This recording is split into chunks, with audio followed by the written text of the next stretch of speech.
नमस्कार, स्वागत है आपका CSJMU न्यूज के खास कार्यक्रम CSJMU संवाद में। मैं हूं वंशिका पाल।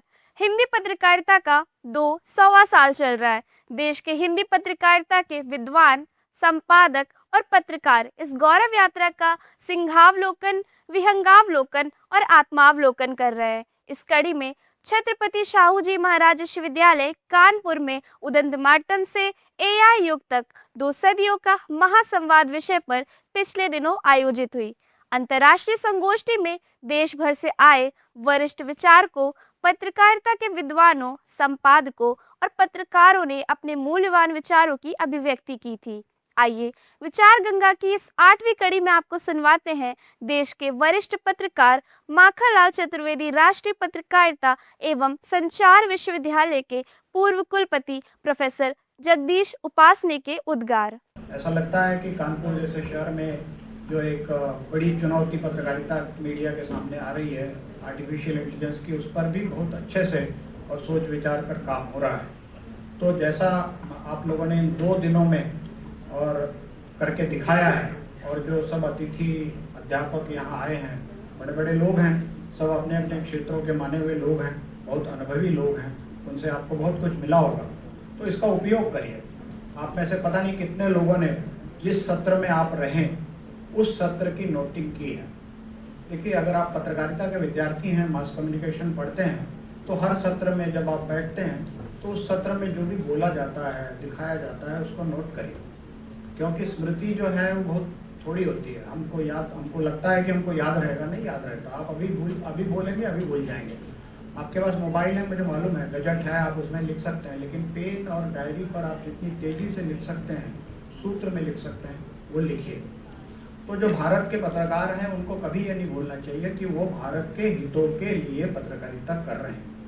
जो भी पत्रकारिता में जाना चाहते हैं, आप लोगों में से जो भी जाएंगे या लिखेंगे, उनको इस बात को कभी नहीं भूलना चाहिए कि वो भारत, दुनिया भर में कई लड़ाइयाँ चल रही है, एक बड़ी लड़ाई चल रही है गल्फ में। आप देख रहे हैं कि सभी देश अपने अपने हितों के लिए, अपने इंटरेस्ट के लिए लड़ रहे हैं, और पत्रकार वहाँ के न्यूयॉर्क टाइम्स हो या CNN हो, जो राष्ट्रपति ट्रंप के बड़े आलोचक हैं, तो वो जब अमेरिका के हितों की बात आती है तो वो उसी सुर में बोलते हैं जिस सुर में राष्ट्रपति ट्रंप बोलते हैं। अपने भारत में ऐसा नहीं होता, और ये बहुत दुखद बात है।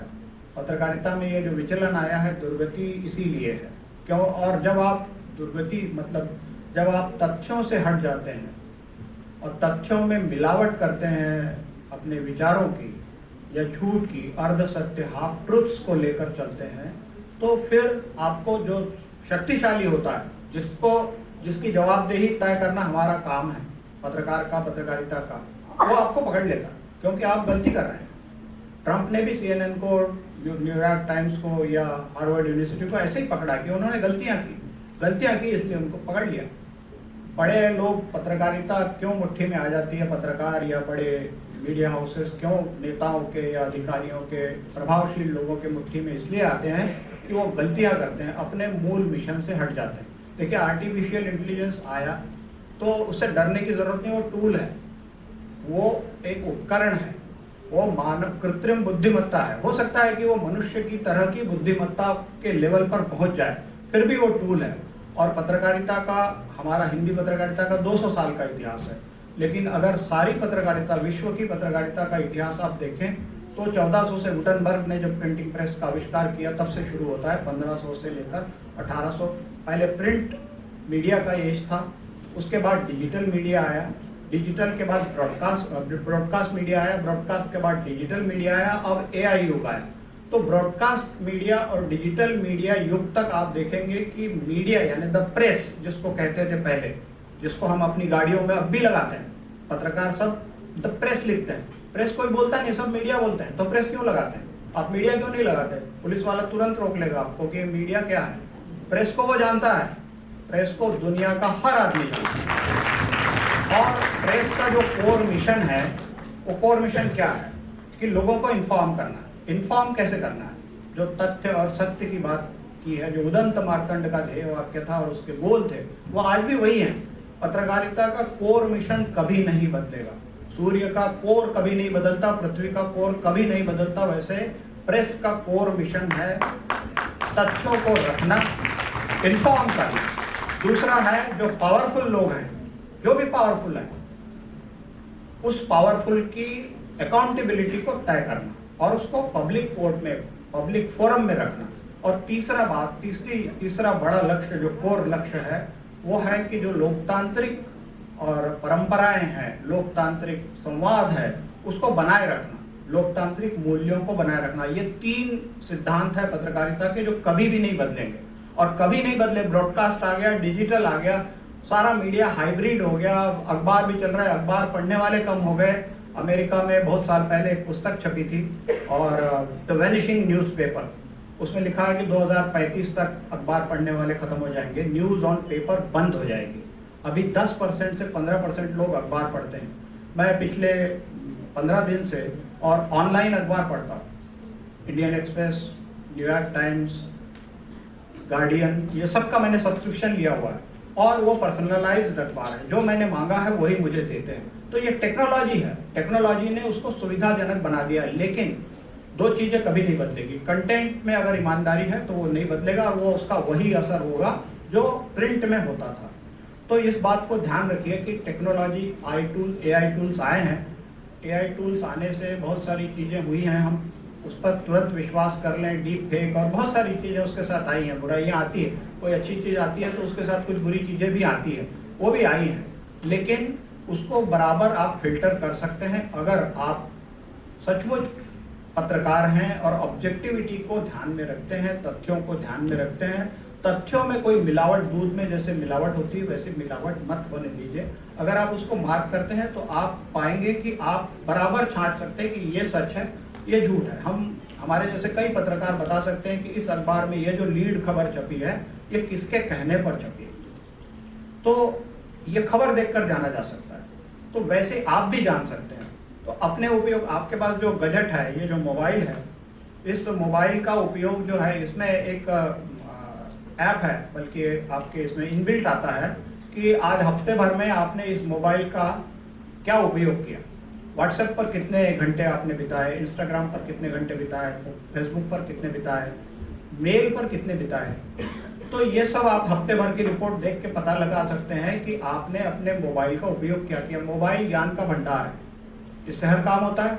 लेकिन मेरे जैसे लोग इसको, मैं आपकी तरह विद्यार्थी हूँ पत्रकारिता का, और पत्रकारिता की नई बातें जानने के लिए, नया क्या हो रहा है, पहले तो खबर दुनिया में हो क्या रहा है, मेरे भारत में क्या हो रहा है, मेरे दुनिया में क्या हो रहा है इस समय, वो मुझे पता होता है। ये आपको पता होना चाहिए। सुबह उठ के फूल पत्ती भेजने की बजाय खोल के देखिए, गुड मॉर्निंग और शुभ प्रभात वगैरह करते रहिए बाद में, लेकिन पहले खोल के देखिए। जो जर्नलिज्म के विद्यार्थी हैं उनको इस बात का ध्यान रखना चाहिए। अब किताबों के पढ़ने का काम कम हो गया है, लेकिन अब बहुत सारी ऑडियो बुक्स हैं, पॉडकास्ट हैं, इंटरनेट पर भी पुस्तकें उपलब्ध हैं। किंडल आपके पास है तो आप उसमें भी पुस्तकें पढ़ सकते हैं जब चलते हुए। लेकिन लोग फिल्म देखते हैं, फिल्में डाउनलोड करके रखिए। आप पुस्तक क्यों नहीं पढ़ते? जितना पढ़ेंगे उतना ज़्यादा आपका नॉलेज बढ़ेगा। पत्रकारिता एक चैलेंजिंग जॉब है, हमेशा से रहा है और आगे और चैलेंजिंग होगा। नौकरियों की तलाश मत करिए, अपना काम करिए। बहुत सारे लोग, यूरोप, अमेरिका नहीं, भारत में बहुत सारे, कल ही मैंने एक आपके किसी विद्यार्थी जो मेरे साथ थे उनको बताया कि बहुत साल पहले अमर उजाला के एक सब एडिटर मेरे पास आए थे और उन्होंने कहा था कि सर मैं शेर व शायरी करता हूँ और मैंने ब्लॉग स्पॉट पर एक अपना वो ले रखा है, उस पर मैं रोज़ अपनी 2 शायरियाँ डालता हूँ और उसको रोमन में भी लिख देता हूँ। जो हिंदी में लिखते हैं, हिंदी लिपि में देवनागरी में लिखते हैं, फिर रोमन में भी लिख देते हैं। तो उसका जो रीडर, पाठक वर्ग है, मिडिल ईस्ट में, यूरोप, अमेरिका, अफ्रीका में जो लोग पढ़ सकते हैं रोमन में शायरी, जिनको पसंद है उर्दू, फारसी और हिंदी की, वो उसको पढ़ते हैं। उसको विज्ञापन मिलने लगे। अमर उजाला में जितनी उसकी तनख्वाह थी उससे 2 गुना पैसा उससे उसको मिलने लगा। स्टार्टअप खोलिए, अपने घर में बैठ के काम करिए। बहुत सारे विषय हैं, लेकिन सिर्फ घर में बैठ के काम करने से बात नहीं बनेगी, थोड़ा घूमना फिरना भी पड़ेगा। आप जिस विषय पर लिखना चाहते हैं उसके डोमेन एक्सपर्टाइज होनी चाहिए। डोमेन एक्सपर्टाइज का मतलब क्या होता है? एक स्पोर्ट्स, अभी मेरे साथ जो हैं शील, वो स्पोर्ट्स जर्नलिस्ट बनना चाहते हैं, स्पोर्ट्स जर्नलिज्म में ही कर रहे हैं। मैंने उनको बताया कि डोमेन एक्सपर्टीज का मतलब ये होता है कि मैं रात को 12 बजे भी और सचिन तेंदुलकर से, विराट कोहली से उठा के बात कर सकूँ। ये डोमेन एक्सपर्टीज है। ये संबंध बनाने पड़ते हैं। तो जिस विषय में आपकी रुचि है, हमारे यहाँ हिंदी में राजनीति पे लिखने वाले बहुत हैं, हेल्थ पे लिखने वाले कितने हैं, विज्ञान पे लिखने, विज्ञान साइंस और टेक्नोलॉजी पे लिखने वाले कितने हैं, स्पेस पर लिखने वाले कितने हैं। अभी भूगर्भ में बहुत, अभी रेयर अर्थ मटेरियल पर बहुत हल्ला मच रहा है। आपको मालूम है रेयर अर्थ मटेरियल क्या होता है? किसी ने कभी सोचा, पढ़ा? ये जो नई नई चीज़ें, नए नए आपको विशेषण सुनने को मिलते हैं, उस पर ध्यान दीजिए।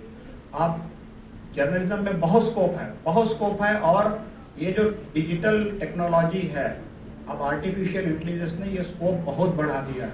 उसका गुलाम मत बनिए। अब सर्च करने वालों, सर्च इंजन पर जाने वालों का जो परसेंटेज है वो 40% रह गया। गूगल पर सर्च करने के लिए जाने के बजाय लोग जेमिनाई पर या ग्रोक पर या परप्लेक्सिटी पर सवाल पूछ देते हैं, उसको जवाब मिल जाता है। कई लोग अपने, कुछ राज्यों में ऐसी भी शिकायतें आई कि परीक्षाओं के प्रश्न पत्र चैटबॉट से बना दिए गए। कुछ दिनों बाद आपको रिसर्च करने की भी शायद जरूरत नहीं पड़ेगी, चैटबॉट से आप अपना पूरा रिसर्च बना सकेंगे। ये मत करिए, टेक्निक का गुलाम मत बनिए, मशीन का गुलाम मत बनिए। हॉलीवुड में कई फिल्में बनी हैं ऐसी, आप अगर देखते हो तो पाएंगे कि मशीन ने आप मनुष्य को गुलाम बना दिया। रोबो नाम की बहुत मशहूर फिल्म है, उसमें रोबो सारा राज करते हैं दुनिया पर। तो ये स्थिति आ सकती है।